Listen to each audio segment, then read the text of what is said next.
Hello bachcho, let's see this question. So our question says that a circular loop placed in a plane perpendicular to the plane of paper carries a current when key is on. The current as seen from point A and B in the plane of paper and on the axis of coil is anti-clockwise and clockwise respectively. The magnetic field lines point from B to A.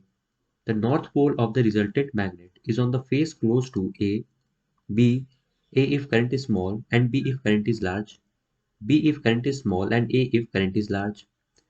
तो हमारे इस question में हम लोग से ये बोला जा रहा है कि एक सर्कुलर लूप गिवन है जिसमें से करंट फ्लो हो रहा है जब हम लोग स्विच को ऑन कर दिए हैं और जब हम करंट का डायरेक्शन देख रहे हैं फ्रॉम पॉइंट ए तब हमें वो दिख रहा है एंटी क्लॉकवाइज और जब बी के डायरेक्शन से हम देख रहे हैं तब हमें दिख रहा है करंट का डायरेक्शन क्लॉकवाइज और जो मैग्नेटिक फील्ड लाइंस है वो पॉइंट कर रहा है बी टू ए। तो हम लोग को बताना है कि जो नॉर्थ पोल है मैग्नेट का वो किस फेज के क्लोज है, ए फेज या बी फेज, या जब करंट स्मॉल है तब ए फेज और जब करंट लार्ज है तब बी फेज, या B if current is small और A if current is large. तो हमारे इस क्वेश्चन का जो की कंसेप्ट है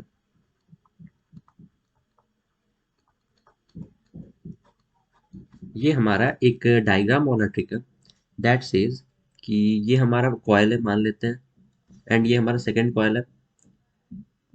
मान लेते हैं कि इस कॉयल में हमारा जो करंट फ्लो कर रहा है वो क्लॉकवाइज डायरेक्शन में फ्लो कर रहा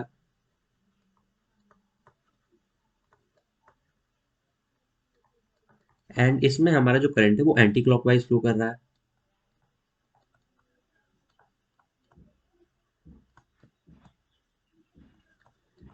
तो हमें ये कैसे पता चलेगा कि हमारा जो मैग्नेटिक फेस है नॉर्थ पोल या साउथ पोल वो किस डायरेक्शन में होगा।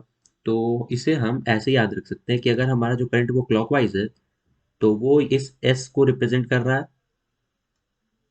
यानी वो क्लॉकवाइज है, यानी इस ये जो फेस है इस तरफ ये साउथ पोल को रिप्रेजेंट करेगा। एंड अगर हमारा जो करंट है वो एंटी क्लॉकवाइज है तब हम इसे एन से रिप्रेजेंट करेंगे, यानी एन से रिमेंबर कर रखेंगे कि अगर करंट हमारा एंटी क्लॉकवाइज फ्लो हो रहा है तो हमारा जो ये मैग्नेटिक फेस है ये नॉर्थ पोल को रिप्रेजेंट करेगा। अब इसी दो कॉन्सेप्ट को यूज करके हम अपन इस क्वेश्चन को सॉल्व करने वाले हैं। तो हम ये जो कॉयल है इसे रीड्रॉ करते हैं। ये हमारा कॉयल है। हम मान लेते हैं कि जिससे ये कहा था कि उसका सरफेस जो ए है, हम मान लेते हैं ए पॉइंट यहाँ पर है, ये सरफेस ऑफ कॉयल है एंड इसके पीछे पॉइंट बी है और ये बैटरी से जब करंट यहाँ से निकलेगा तो ये कॉयल से कुछ इस तरीके से पास करेगा। तो यही सेम चीज़ हम अपने इस डायग्राम में शो करेंगे कि हमारे यहाँ से करंट आया एंड ये यहाँ से फ्लो कर रहा है।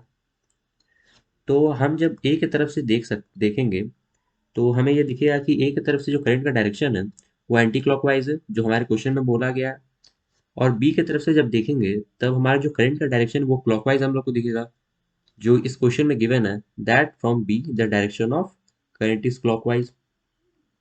और हमें एक और चीज़ गिवन है कि जो मैग्नेटिक फील्ड लाइन का डायरेक्शन है वो फ्रॉम बी टू ए है, यानी कुछ इस तरफ से एंड ऐसे है। फ्रॉम बी टू ए हमारा मैग्नेटिक फील्ड लाइन आ रहा है।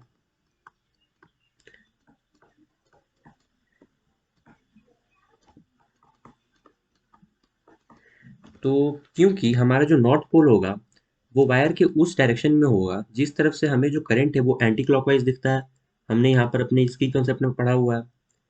तो एंटी क्लॉकवाइज तो हमें ए की तरफ से दिख रहा है, अगर हम ए पॉइंट से देखते हैं इस वायर को तब हमारा जो करंट है वो एंटी क्लॉकवाइज दिखता है।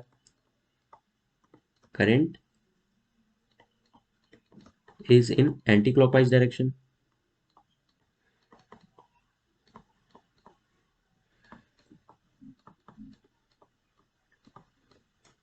यानी जब करंट एंटी क्लॉकवाइज हमें ए पॉइंट से दिख रहा है यानी ए पॉइंट ही हमारा नॉर्थ पोल होगा।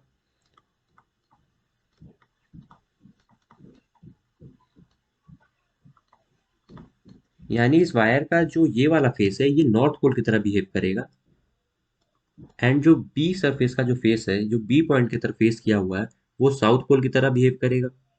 तो हमारे इस क्वेश्चन में जो पूछा हुआ है कि जो north pole of the resultant magnet is on the face close to, तो जो नॉर्थ पोल है वो किस फेस के क्लोज है, तो वो तो ए फेस के क्लोज है एंड जो साउथ पोल है वो हमारे बी फेस के क्लोज है।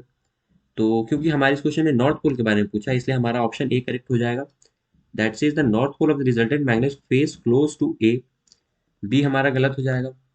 एंड ये करंट स्मॉल रहे या बिग रहे, इससे हमें कोई फर्क नहीं पड़ता। हमारा जो फेस रहेगा नॉर्थ पोल का वो हमेशा एक ही तरफ रहेगा।